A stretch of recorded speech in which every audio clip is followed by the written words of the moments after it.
গঙ্গাতুল্য তীর্থ নাই জানিবে কো মনে, শিবরাত্রি সমব্রত নাই ত্রিভুবনে। নমস্কার বন্ধুরা, welcome back to my channel. চলে এলাম আর একটা নতুন ভিডিও নিয়ে।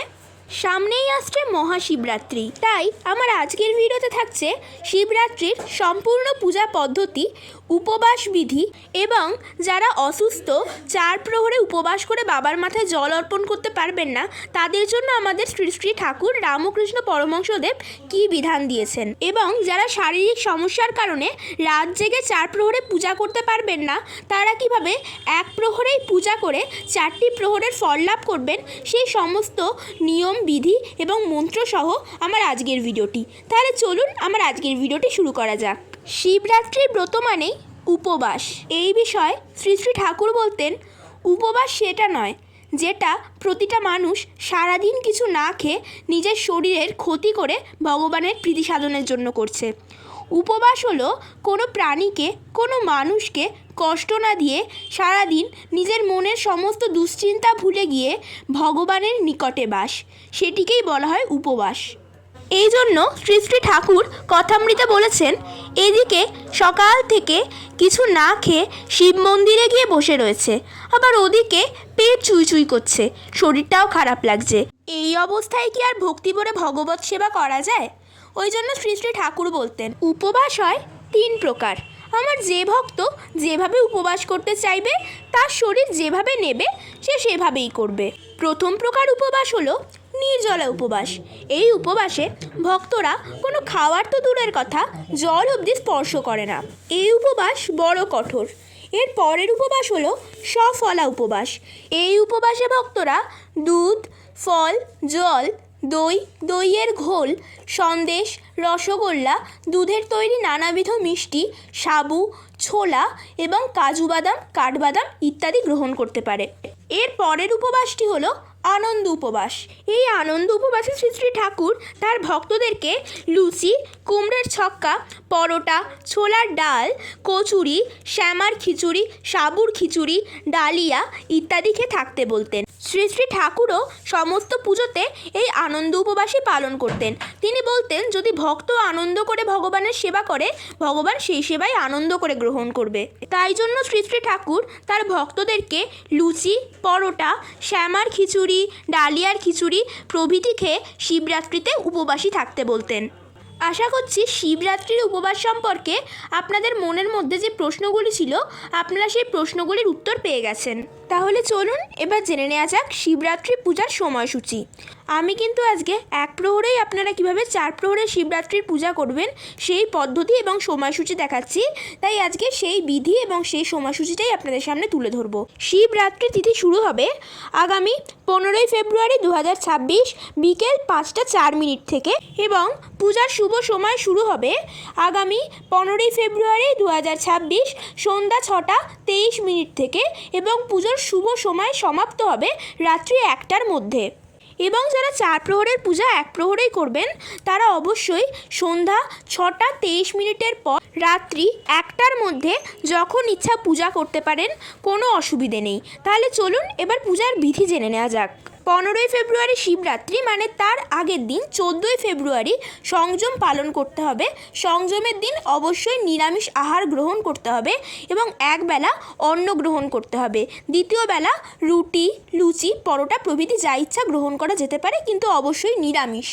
চলুন এবার জেনে নেওয়া যাক পূজা পদ্ধতি। শিবরাত্রির দিন সকালে ঘুম থেকে উঠে স্নান করে এই সংকল্প মন্ত্র পাঠ করতে হবে। শিবরাত্রি ব্রতের সংকল্প মন্ত্র হলো, ओम शिवरात्रि व्रतं नामं सर्व पाप प्रणाशनम अचंडाल मनश्यामम भक्ति मुक्ति प्रदायकम। সংকল্প হয়ে যাওয়ার পর সন্ধ্যাবেলা যখন শিবরাত্রির তিথি আরম্ভ হবে তখন আপনারা পূজায় বসবেন।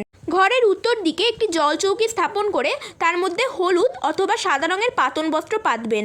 এর ওপরে শিব পার্বতীর বিগ্রহ অথবা আলেখ্য স্থাপন করবেন। যদি ঘরে শিব পার্বতীর বিগ্রহ অথবা আলেখ্য কিছুই না থাকে তাহলে মহাদেবের বিগ্রহ অথবা আলেখ্য স্থাপন করবেন। এর সামনে আপনার গৃহে নিত্য পূজিত যেটি শিবলিঙ্গ সেটিকেও স্থাপন করবেন। তারপরে সেই আলেখ্য বা বিগ্রহর দক্ষিণ দিকে একটি মঙ্গল ঘট স্থাপন করতে হবে। মঙ্গল ঘট স্থাপনের জন্য একটি মাটি, পিতল অথবা তামার ঘটকে গঙ্গা জল দিয়ে পরিপূর্ণ করে ঘটের জলের মধ্যে সুপারি, কাঁচা হলুদ ও 16 আনা দিতে হবে। তারপর বিজোড় শঙ্খ, আম্রপল্লব ঘটে দিয়ে ঘটের উপরে 1 সরা আতপ চাল নিবেদন করে একটি ডাব অথবা হরিতকি ঘটের উপরে দিয়ে একটি বস্ত্র অথবা গামছা দিয়ে ঘরটিকে আচ্ছাদিত করে দেবেন। তারপরে ঘরটিকে যেই স্থানে স্থাপন করবেন আতপ চাল দিয়ে সেই স্থানে একটি অষ্টদল পদ্ম তৈরি করে তার মাঝখানে ঘরটিকে স্থাপন করবেন এবং ঘরটিকে পুষ্পমাল্য দিয়ে সুসজ্জিত করে দেবেন। অতঃপর আচমন এবং বিষ্ণু স্মরণ করে মহাদেবের পূজা শুরু করতে হবে। প্রথমে শিবলিঙ্গতে ঘি এবং মধু মাখাতে হবে এবং বলতে হবে ওং মহেশ্বরায় নমঃ। এরপরে মহাদেবের মূল অভিষেক শুরু করতে হবে। প্রথমে দুধ দিয়ে অভিষেক করাতে হবে এবং বলতে হবে ইদম স্নানিয়ং দুগ্ধং ওং ঈশানায় নমঃ। এরপর মহাদেবকে দই দিয়ে স্নান করাতে হবে এবং বলতে হবে ইদম স্নানীয় দধিং ওং অঘোরায় নমঃ।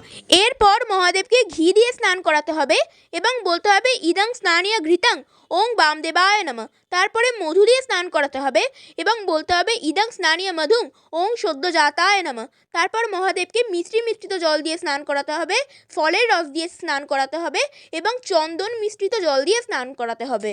এরপর মহাদেবকে ভস্য দিয়ে অভিষেক করিয়ে শুদ্ধ জল দিয়ে স্নান করাতে হবে। স্নান হয়ে যাওয়ার পর একটি বস্ত্র দিয়ে শিবলিঙ্গটিকে পরিষ্কার করে মুছে তার মধ্যে অষ্টগন্ধা চন্দন দিয়ে একটি ত্রিপুঞ্জ অঙ্কন করতে হবে। এরপর সাধ্যমতো ফুলের মালা এবং ফুল দিয়ে শিবলিঙ্গ সুসজ্জিত করতে হবে। যেই ফুলেরই মালা মহাদেবকে পরান না কেন আকন্দ ফুলের মালা অবশ্যই পরাবেন। এরপর শিবলিঙ্গে একটি পৈতে নিবেদন করবেন এবং শিবলিঙ্গের মাথায় সাধ্যমতো বিল্বপত্র অর্পণ করবেন। এরপর একটি ধূত্র ফল মহাদেবের মস্তকে অর্পণ করবেন। তারপরে নিজের মনোবাসনা জানিয়ে একটি অখণ্ড বেল মহাদেবের মস্তকে ছুঁয়ে সেটি শিবলিঙ্গের পাশে স্থাপন করবেন। এরপর যেই আলেখ্য বা বিগ্রহর সামনে আপনি শিবলিঙ্গটিকে স্থাপন করেছেন সেই বিগ্রহটিকেও পুষ্প এবং মাল্য দিয়ে সুসজ্জিত করে দেবেন। যদি সেটি শিব পার্বতীর আলেখ্য বা বিগ্রহ হয় তাহলে তাতে অবশ্যই একটি লাল চেলি এবং পৈতে নিবেদন করতে ভুলবেন না।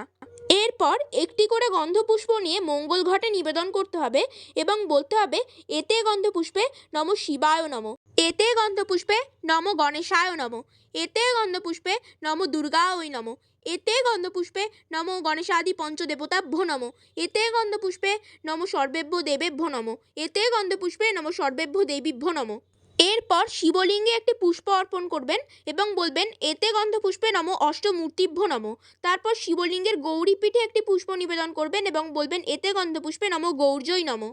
এরপর মহাদেবের পঞ্চ উপচারে পূজা হওয়ার পর মহাদেবের মস্তকে অখণ্ড আতপ চাল নিবেদন করবেন। তারপর সাধ্যমতো ভোগ নিবেদন করে আরতি করবেন। মহাশিবরাত্রির দিন মহাদেবকে ভোগে পরমান্ন নিবেদন করা অত্যন্ত শুভ বলে মনে করা হয়।